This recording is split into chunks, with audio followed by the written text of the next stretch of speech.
दिल्ली में महिला सुरक्षा इस वक्त एक बड़ा इशू बना हुआ है और चीफ मिनिस्टर के घर में स्वाति मालीवाल के साथ मारपीट का केस काफी चर्चा में है। लेकिन अरविंद केजरीवाल ने इस मुद्दे पर कुछ नहीं कहा। वो एक हफ्ते से इस इशू पर खामोश हैं। हालांकि आज उन्होंने पीटीआई को एक इंटरव्यू दिया, उसमें भी स्वाति माली के मुद्दे पर जब उनसे सवाल पूछा गया तो केजरीवाल ने सिर्फ इतना कहा कि दोनों पक्षों की तरफ से कई तरह की बातें कही जा रही हैं, इसलिए इस केस की निष्पक्ष जांच होनी चाहिए। इसके जवाब में स्वाति मालीवाल ने कहा है कि उन्हें धमकाया जा रहा है, ट्रोल किया जा रहा है, उनका कैरेक्टर असैसिनेशन किया जा रहा है। मुख्यमंत्री आरोपी के साथ घूम रहे थे, उसे अपने घर में बुला रहे थे और अब कह रहे हैं कि निष्पक्ष जांच होनी चाहिए। इससे बड़ी विडंबना और क्या हो सकती है। एक बात तो तय है कि स्वाति मालीवाल के साथ मारपीट का मुद्दा केजरीवाल को भारी पड़ सकता है। कानूनी मुश्किल तो होगी ही, सियासी नुकसान भी हो सकता है।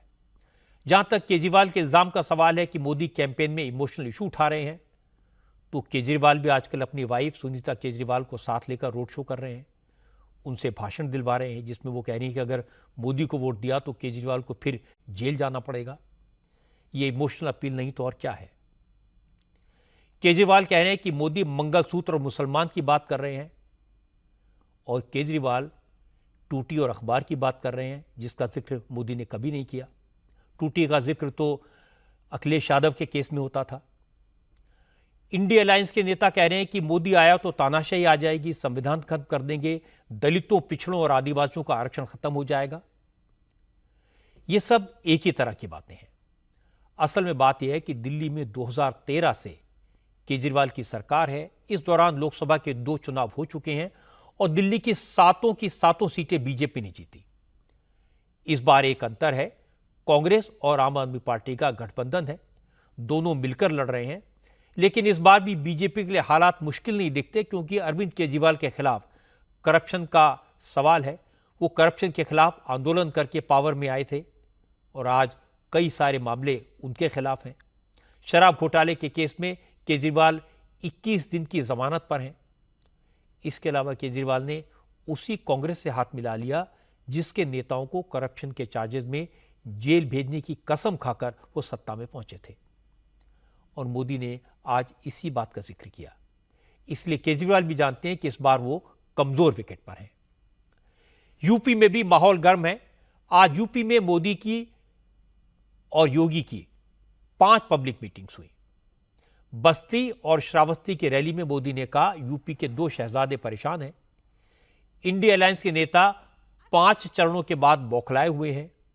मोदी ने कहा अपनी हार तय देखकर इंडिया अलायंस के नेता रोज जीत हार के नए नए फिगर्स बता रहे हैं, अलग अलग भविष्यवाणियां कर रहे हैं।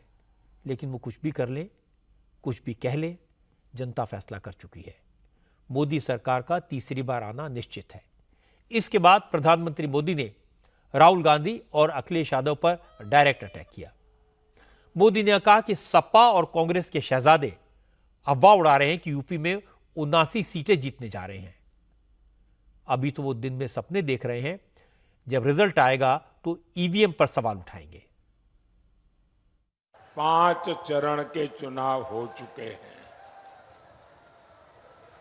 इन 5 चरणों ने ही देश में तीसरी बार मोदी सरकार पक्की कर दी है।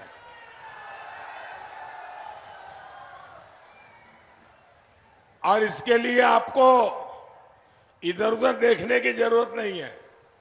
आप इंडिया अलायंस वालों के बयान देख लीजिए, हर कोई अलग अलग आंकड़ा बताता है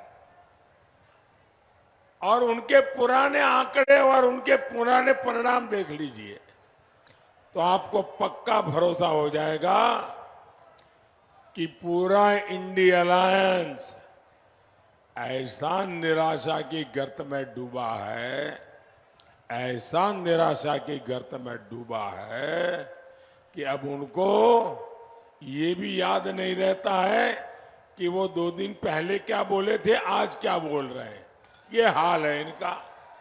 मैं सपा कांग्रेस के दोनों शहजादों की फ्लॉप फिल्म की बार बार रिलीज से हैरान हूं।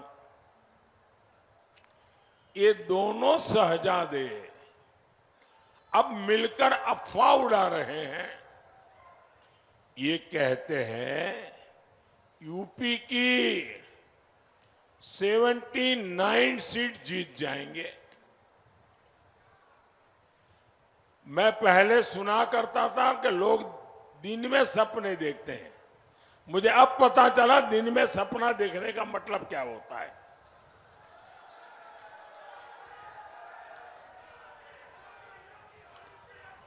चार जून को यूपी की जनता इनको नींद से जगाने वाली है और तब ये ठिकरा ईवीएम पर फोड़ेंगे।